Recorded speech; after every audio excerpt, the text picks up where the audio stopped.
The Bundoran Weekly is brought to you by AIB, supporting local businesses in Bundoran. For more, see aib.ie.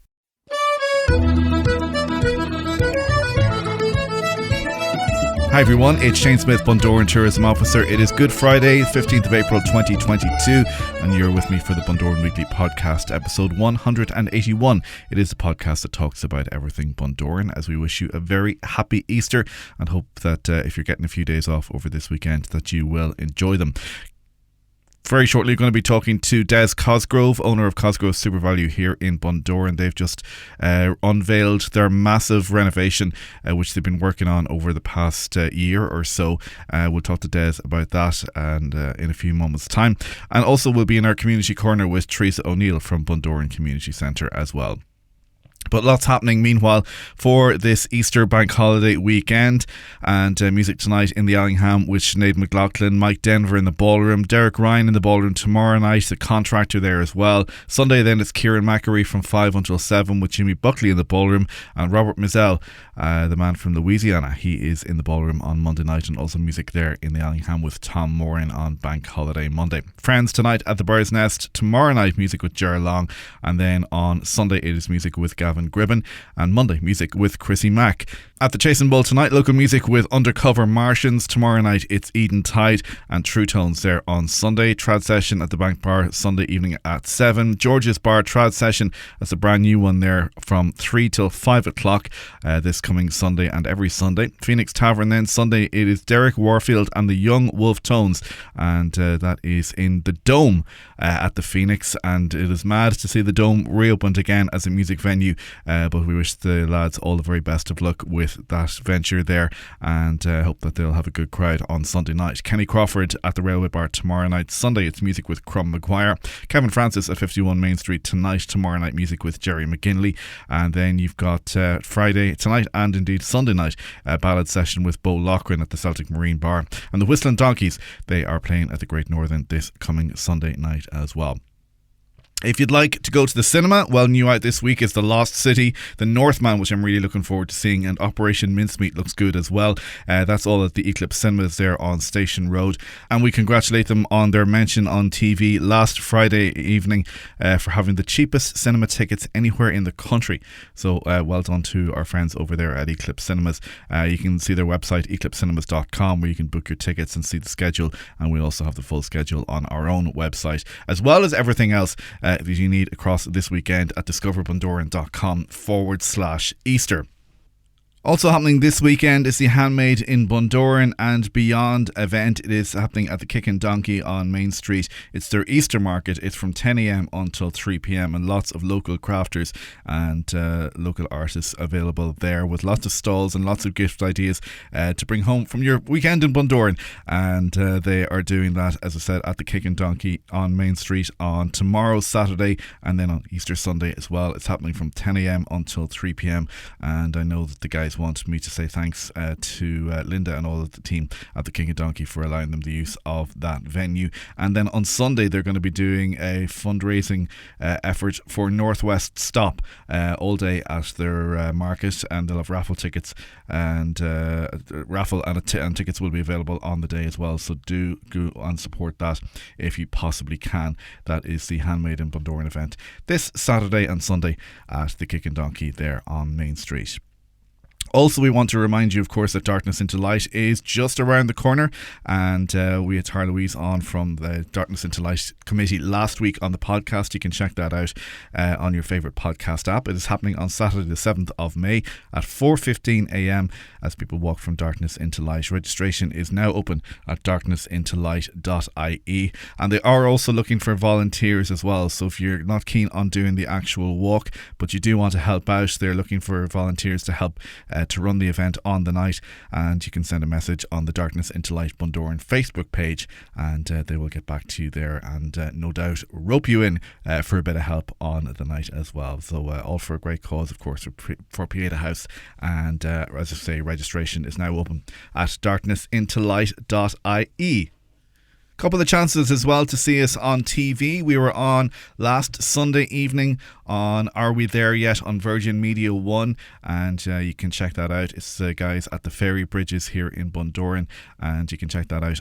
There's a link on our Facebook page to the Virgin Media player, and it's called Are We There Yet, and it was broadcast last Sunday evening at 6 o'clock. And more exposure, I suppose, for the Ferry Bridges this coming Easter Monday on the RTE player as part of a wider programme called Ireland in Music, which has been going out across the globe, which is fantastic. And there's a performance by new Irish artist Zona, which we recorded last summer. I'm going to say last August, I think it was, on a beautiful, blistering hot summer's day here in Bundoran. So the Ferry Bridges and Tullen Strand looking at its finest, and a special extended version of that programme is available on the RTE player from this coming Monday, so certainly we will look forward to seeing that, and we will be posting the link, of course, on our social media channels as well. You're listening to the Bundoran Weekly with thanks to AIB.ie, supporting local businesses in Bundoran and Ballyshannon, and very shortly we're going to be talking to Des Cosgrove from Cosgrove of Supervalu here in Bundoran, and Teresa O'Neill will be in our community corner. The Bundoran Weekly.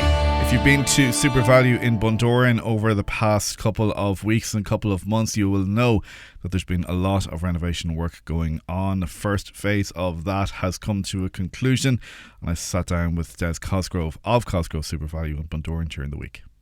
Des, I was checking before I came in, and the last time we sat down in this exact spot was the middle of May last year, so almost a year ago, and boy, how things have changed. You just kind of announced that you were spending a quite considerable amount of money on downstairs. I thought it was $1 million. And then, so last weekend, so I suppose the first major phase of the opening of the store, and congratulations, because it's fantastic. Thank you. Oh God, where did the year go to? When we were talking about myself and actually Tara, we were talking about that it was about 3 years ago we started the planning process for putting together the whole redevelopment of the shop, and we said, where did the 3 years go to? Not alone the last year go to, but yeah, it's been a tough year because you're still managing the exit. When I say exit, still a major, COVID's still a major, but it's, we've been exiting out over a period of time, and we've had to manage that process. So it's been tough. It's been a tough revamp. It's probably the toughest revamp I've ever done in my life, and I've done some major ones in the other shops as well. So, but the results to date has been fantastic. The response has been fantastic. So very, very happy with it. I suppose one of the tricky things about doing a revamp as big as this is that you stayed open throughout, and there was a bit of disruption. Oh my God. I actually, in part of that chat that we were having, we were just saying about, how customers put up with some absolute days where they're like, actually it was funny, one woman said in one week, she said the apples went to 4 different locations. I think that was the thing, yeah, and that was only one product. She was on about. She said, she said I couldn't find the apples, and she said I came in the next day and the apples was on the other side. So and I have to say that's testament to the customer we have. And again, in that chat we were talking about 14 years here.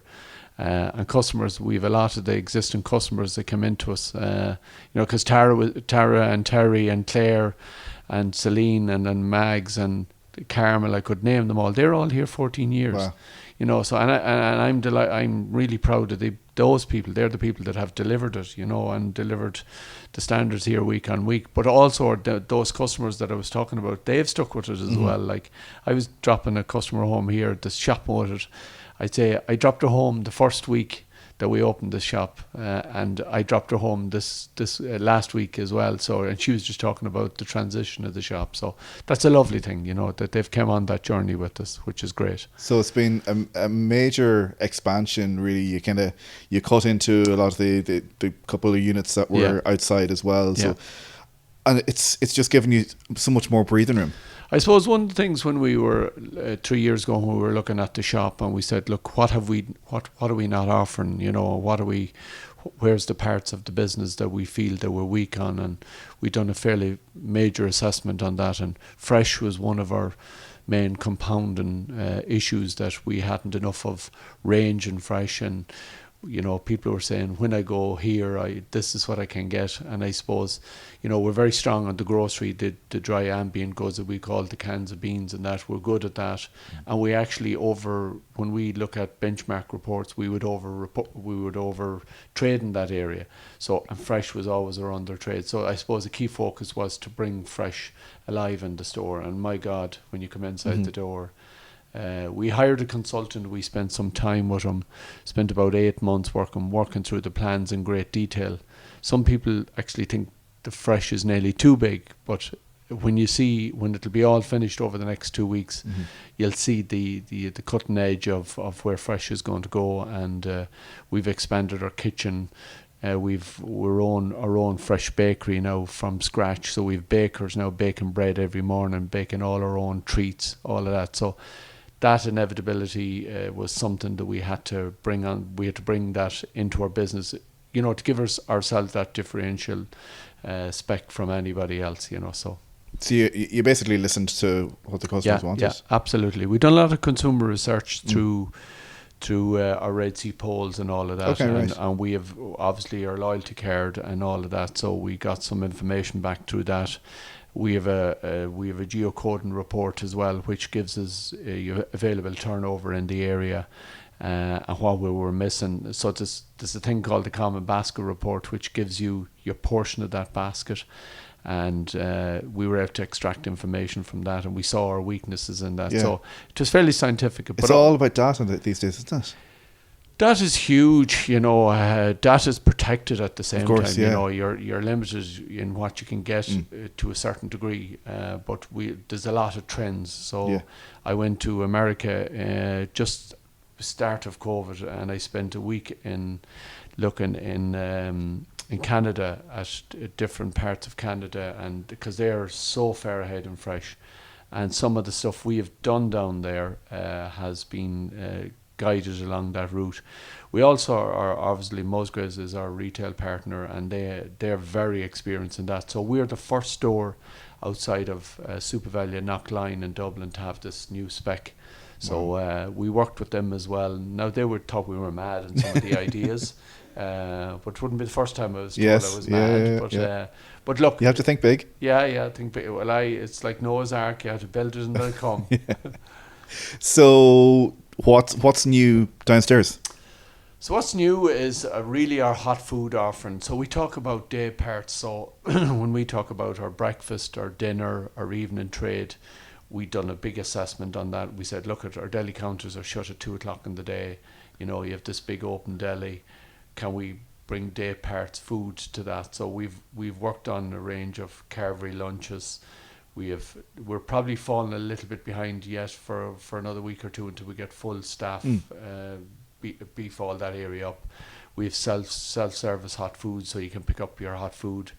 We have pizza. Our donuts are very strong already. We have Green Kitchen, which is it's a phenomenal in Dublin. We have it in one of our stores. It's doing really well, where we chop your salads up in front of you from a menu. We've extended our salad bar. Cheese counter has been extended. We had a small little fridge. We done more actually last Friday out of our cheese counter than we would do in a whole week in our whole store. Right. So it just shows you by just making it available, dressing it in a friendly way, the consumer can shop it at their own leisure. So the proof is starting to show already that we've made some good decisions. Some decisions I'm looking at, I said, did I really make the right decision there? Yeah. So, but look, it'll be all about food concepts and making sure that food is available at the time customers want it, and that will be the challenge for us to make sure, and that has got to be quality as well. So we will have that. It's just going to take a little bit of time to shore up the staff side of it.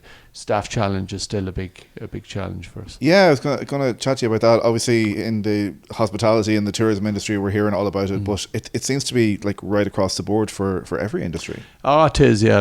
Like we have a store in Sligo and a store in Roscommon, and it's the exact same thing. And all my retailer colleagues in Supervalu's and central across the country, there's probably 5,000 or 6,000 people needed for retail at the moment. So we need to get people where they're going to come from. look, I suppose someone made the point there.